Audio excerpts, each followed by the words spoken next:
da obra O Evangelho segundo o Espiritismo, capítulo 8º.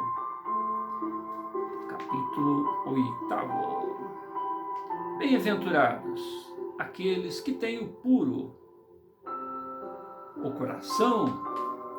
No item 11, escândalo, se vossa mão é motivo de escândalo, cortai-a. Ai do mundo por causa dos escândalos, porque é necessário que venham escândalos. Mas ai do homem por quem o escândalo venha. Se alguém escandalizar um desses pequenos que creem em mim, seria melhor para ele que se pendurasse ao pescoço uma dessas mós que o asno gira e que o lançassem no fundo do mar.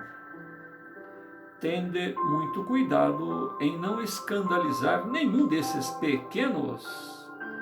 Eu vos declaro que no céu seus anjos veem sem cessar a face do meu Pai que está nos céus, porque o Filho do Homem veio salvar o que estava perdido. Se vossa mão ou vosso pé vos é motivo de escândalo, cortai-os, atirai-os longe de vós. E é bem melhor para vós que entreis na vida não tendo senão um pé ou uma mão, do que terdes dois e serdes lançados no fogo eterno. Se o vosso olho é motivo de escândalo, arrancai-o e lançai-o longe de vós. É melhor para vós que entreis na vida não tendo senão um olho, que terdes os dois e serdes precipitados no fogo do inferno. Isto está em Mateus capítulo 18, versículos 6 a 11, capítulo 5, versículos 29 e 30. No sentido vulgar, escândalo se diz de toda a ação que se choca com a moral ou a decência de um modo ostensivo. O escândalo não está na ação em si mesma, mas no reflexo que ela pode ter. A palavra escândalo implica sempre a ideia de uma certa exposição de comentários. Muitas pessoas se contestam, ou melhor dizendo, muitas pessoas se contentam em evitar o escândalo, porque com isso sofreria seu orgulho e sua consideração diminuiria entre os homens. Contanto que suas torpezas sejam ignoradas, isso lhes basta. E a sua consciência está tranquila. São elas, segundo as palavras de Jesus, sepulcros brancos por fora, mas cheios de podridão por dentro. Vasos limpos por fora, sujos por dentro. No sentido evangélico, a acepção da palavra escândalo, tão frequentemente empregada, é sempre mais geral. E por isso não lhe compreende a acepção em certos casos. Não é mais somente o que ofende a consciência de outrem, é tudo que resulta dos vícios, das imperfeições dos homens, toda a reação má de indivíduo para indivíduo com ou sem repercussão. O escândalo, neste caso, é o resultado efetivo do mal moral. Item 13. É necessário que haja escândalo no mundo, disse Jesus, porque os homens, sendo imperfeitos sobre a terra, são inclinados a fazerem o mal, e as más árvores dão maus frutos. É preciso, pois, entender por estas palavras que o mal é uma consequência da imperfeição dos homens e que não haja para eles obrigação de praticá-lo. Item 14. É necessário que o escândalo venha, porque, estando os homens em expiação sobre a terra, punem a si mesmos pelo contato com os seus vícios, dos quais são as primeiras vítimas, acabando por compreender seus inconvenientes. Quando estiverem cansados de sofrer no mal, procurarão o remédio no bem. A reação desses vícios serve, pois, ao mesmo tempo, de castigo para uns e de prova para outros. É assim que Deus faz emergir o bem do mal, e os próprios homens utilizam as coisas más ou mais vis. Item 15. Se assim é, dir-se-á, o mal é necessário e durará sempre, porque se ele viesse a desaparecer, Deus estaria privado de um poderoso meio de castigar os culpados. Portanto, é inútil procurar melhorar os homens. Mas se não houvesse mais culpados, não haveria mais necessidade de castigos. Suponhamos a humanidade transformada em homens de bem, ninguém procuraria fazer o mal ao próximo e todos seriam felizes, porque seriam bons. Tal é o resultado, ou tal é o estado dos mundos avançados, porque onde o mal foi excluído, tal será o da terra, quando tiver progredido suficientemente. Mas, enquanto que certos mundos avançam, outros se formam, povoados de espíritos primitivos e que servem, por outro lado, de habitação, exílio, lugar expiatório para espíritos imperfeitos, rebeldes, obstinados no mal e que são rejeitados nos mundos que se tornaram felizes. Item 16. Mas ai daquele por quem o escândalo venha, quer dizer, o mal sendo sempre o mal, aquele que inconscientemente serviu de instrumento para a justiça divina, cujos maus instintos foram utilizados, não fez isso menos mal e deve ser punido. É assim que, por exemplo, um filho ingrato é uma punição ou uma prova para o pai que o suporta, porque esse pai talvez tenha sido um mau filho, que fez sofrer o seu pai e que sofre a pena de talião, mas o filho disso não é mais desculpável e deverá ser castigado no seu turno, a seu turno, em seus próprios filhos ou em outra maneira. Item 17. Se vossa mão é uma causa de escândalo, corta. Figura enérgica,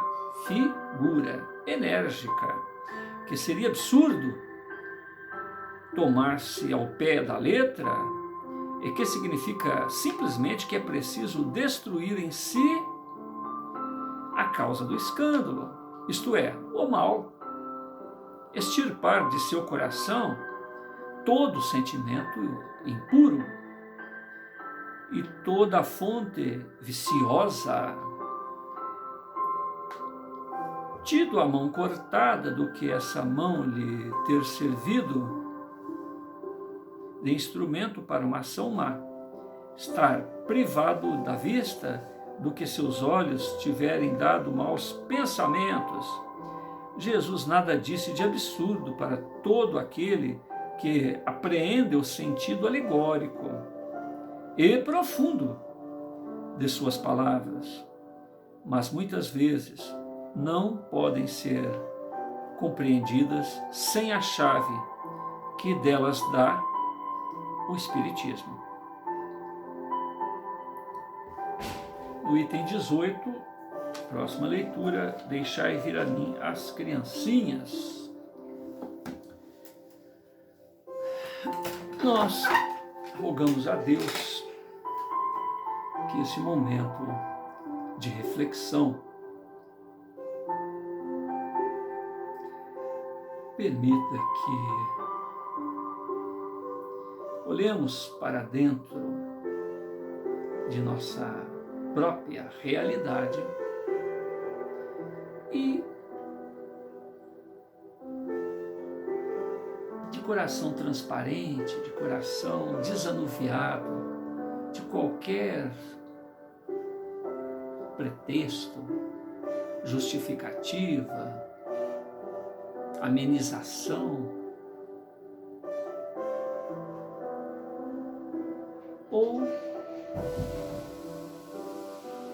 preguiça ou covardia, que nós possamos enfrentar nosso maior inimigo, nosso maior adversário, o nosso maior abismo.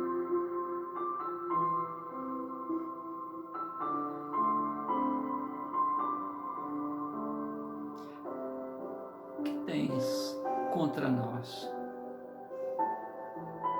homem de Deus, Filho do Eterno? Por que viestes nos atormentar? Assim disseram os demônios, a legião do endemoniado gadareno.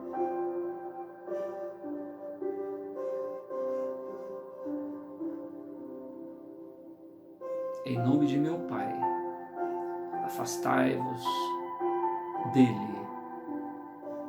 Assim vos ordeno. Permiti, Senhor, que nós atormentemos então estes porcos. E ele aqueceu, e imediatamente aqueles porcos enlouqueceram e se precipitaram de grande altura rumo às águas, e ali se afogaram. Momentos depois, os cuidadores de porcos e a população de Gadara se acercou do local, escandalizada daquilo que o Senhor da luz realizara e o despacharam dali. Momentos em que o ex-endemoniado disse: Senhor, permita que eu vá com vocês, permita que eu os acompanhe.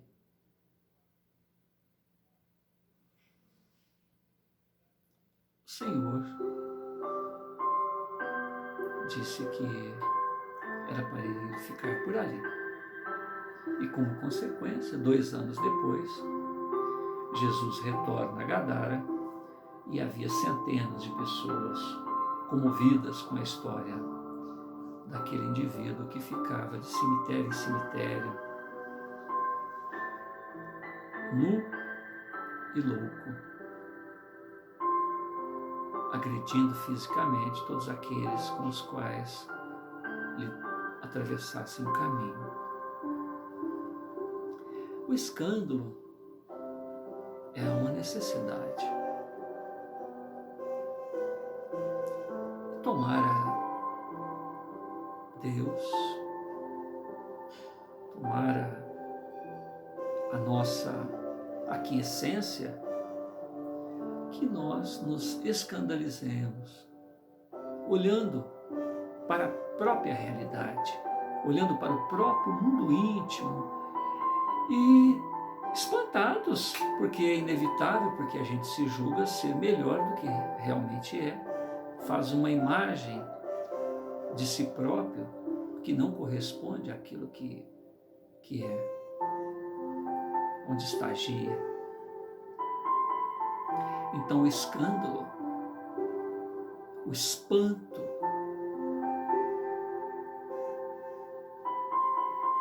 aquela situação de estar perplexo, uma necessidade. Mas ai daquele de onde venha o escândalo, ai porque a realidade conhecida ou não tem que arcar com as consequências do que fez. Se você tem atitudes perversas tão naturais, tão habituais, tão inconscientes, as inconsequências, as opressões, os abusos, as insanidades, as perversidades e todo tipo de torpezas decorrentes do egoísmo e da ufania, do achar-se melhor do que é, o único ser perfeito. Pode existir alguém igual, mas ninguém é mais honesto do que eu. Ninguém aqui é mais honesto do que eu. Uma frase muito recente.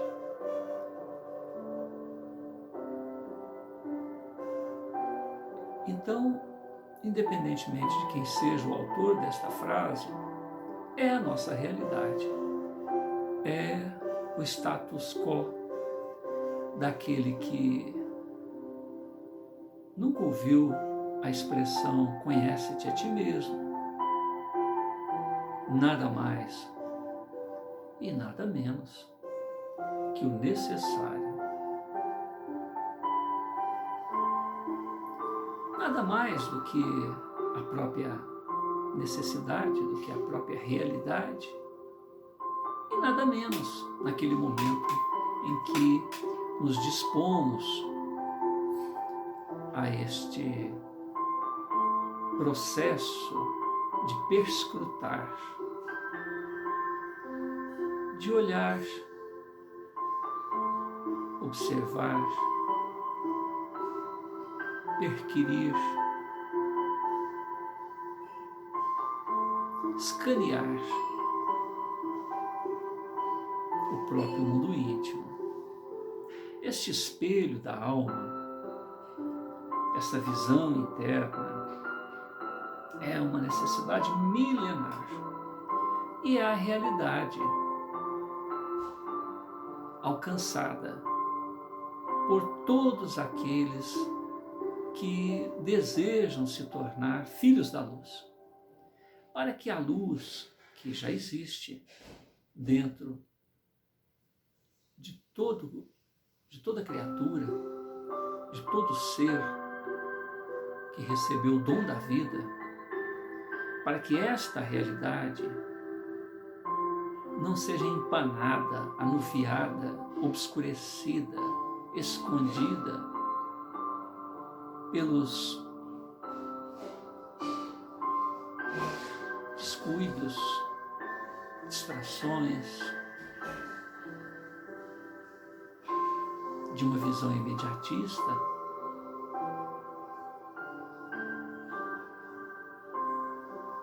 vieram ao mundo seres luminares, seres que estão acima por bilhões de anos, seres crísticos,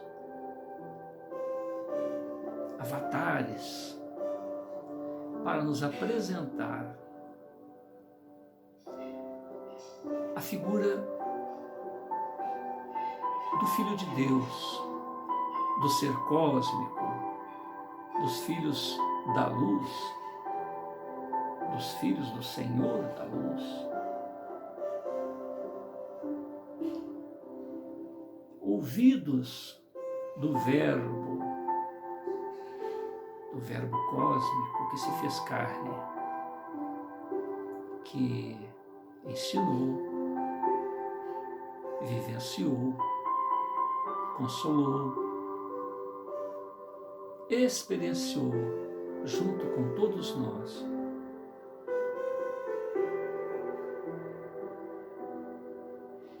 as lições de vida bem aproveitadas. Senhor da própria existência, início e fim dos destinos de todos os seus tutelados, autor, mantenedor e roteirista dessa escola da vida da qual nós estamos mergulhados, Ele, seus prepostos e continuadores, fizeram de suas vidas escândalos do bem, escândalos da luz, inspiração, motivação.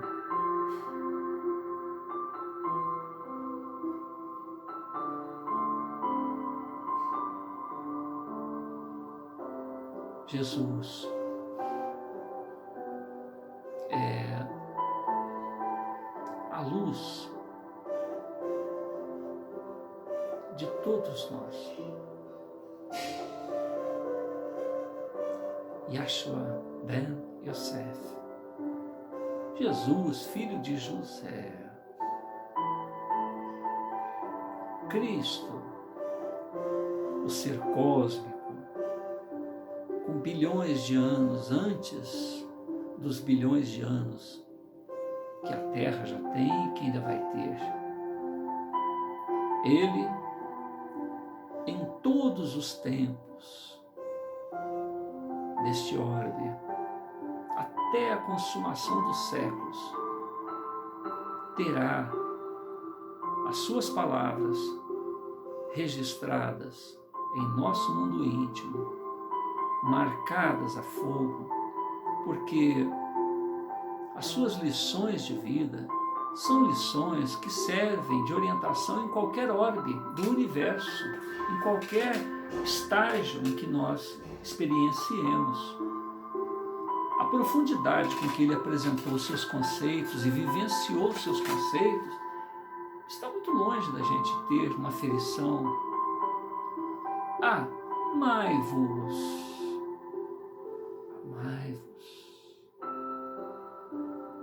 Meus seguidores, meus discípulos, meus tutelados serão conhecidos por muito por muito se amarem. Amai-vos, como eu vos amei. Eu sou o caminho, verdade e vida.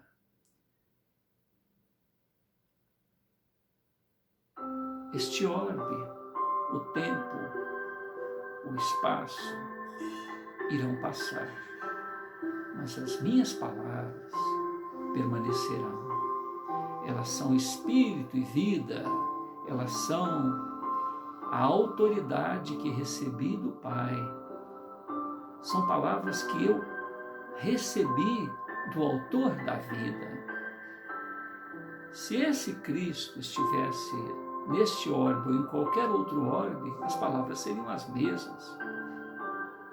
É muito difícil, muito distante nós termos ideia do que é o estágio evolutivo em que ele se manifestou à época.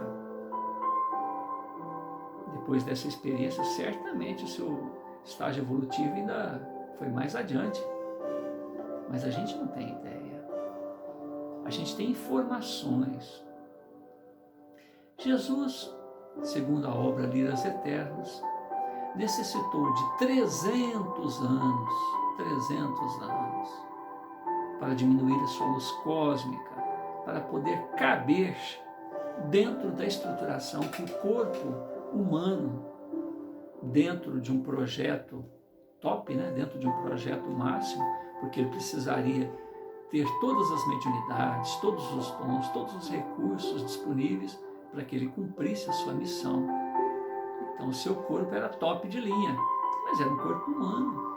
Então, para caber dentro de todo esse potencial, ele necessitou de 300 anos para ter um corpo top. Os nossos irmãos capelinos fizeram o mesmo, Eles modificaram. Nós estamos em maio de 2020, estamos recebendo irmãos das Pleiades, os azuizinhos, as crianças índigo, e mais que elas ainda, as crianças cristais, que são espíritos que estão também reencarnando na Terra para modificar o organismo, assim como aconteceu com os nossos irmãos à época de Capela. Porque estamos preparando os corpos, o planeta, a vibração, tudo para que um novo upgrade, um novo recurso possa atender aqueles que vão permanecer aqui na Terra. Certamente muitos de nós, mas uma boa parte, irmãos que vêm de outras esferas, para, assim como aconteceu na época de Jesus, Antes da vinda de Jesus era guerra, e o planeta foi preparado, ocorreu uma paz, uma dominação romana, aonde ocorreu uma paz para que fosse possível criar um ambiente para que ele viesse trazer a sua mensagem e para que Paulo, posteriormente, pudesse levar a mensagem que certamente ficaria ali em meio ao povo escolhido, vamos dizer assim, aos herdeiros de Abraão, Isaac e Jacó. Então, para que a mensagem não ficasse só ali, o poliglota Paulo, Saulo de Tarso, pudesse esparramar em nós outros, pudéssemos também nos beneficiarmos da mensagem deste Cristo.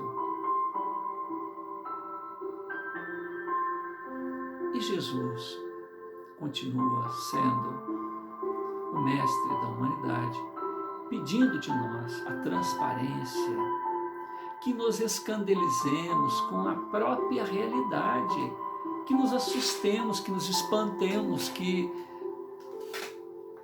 fiquemos pasmos com o que vamos enxergar olhando para dentro de nós mesmos. Mas há necessidade disso, para que a gente entenda que a hora da mudança, que é a hora de assumirmos uma outra postura. Eu gosto muito de acrescentar nos comentários a informação de que, se nós buscamos o exercício da fé, o exercício da consciência, do conhecimento das coisas espirituais, no sentido de não só termos aquela fé somente intuitiva, mas uma fé racional, uma fé que busca comprovações, a doutrina espírita, a época de Kardec, em 1855, que ele começou os estudos dele, até 1857, quando ele lançou a primeira obra, né, o Livro dos Espíritos, com 500 e poucas perguntas, e depois numa segunda edição no ano seguinte, com 1019. E durante 13 anos e meio ele continuou lançando outras obras que a gente chama o Pentateuco, né, os 5 livros que fazem a estruturação do pensamento que nós chamamos doutrina espírita. E ele lançou vários opúsculos, obras e uma revista que ficou, né, continuou, mesmo depois de sua morte, através da sua esposa, 10 anos mais velha que ele, Amélie Gabrielle Boudet, carinhosamente chamada Gabi. A doutrina espírita, ela nos permite o intercâmbio com o mundo espiritual. Ela nos permite avaliar todo o fenômeno decorrente desta possibilidade, desse recurso que o organismo de algumas pessoas tem de maneira mais ostensiva, porque a mediunidade todos nós temos, intuitivamente, todos nós temos. Uma das perguntas que estava lá no Livro dos Espíritos é se os espíritos influenciam nas nossas vidas, ou seja, a mediunidade, né? Mais do que supondes. De resto, são eles que vos dirigem. Como é que nós podemos saber se nós estamos sendo influenciados, se o pensamento é ou se o pensamento é nosso? Novamente a resposta. O primeiro pensamento é o vosso, ou seja, a intenção, o endereço, o clichê, né? O que eu quero? Vamos praticar um furto, vamos olhar para aquela moça bonita que está passando, vamos praticar um ato positivo, no sentido de ajudar alguém, vamos, enfim, qualquer pensamento no campo tecnológico, científico, filosófico,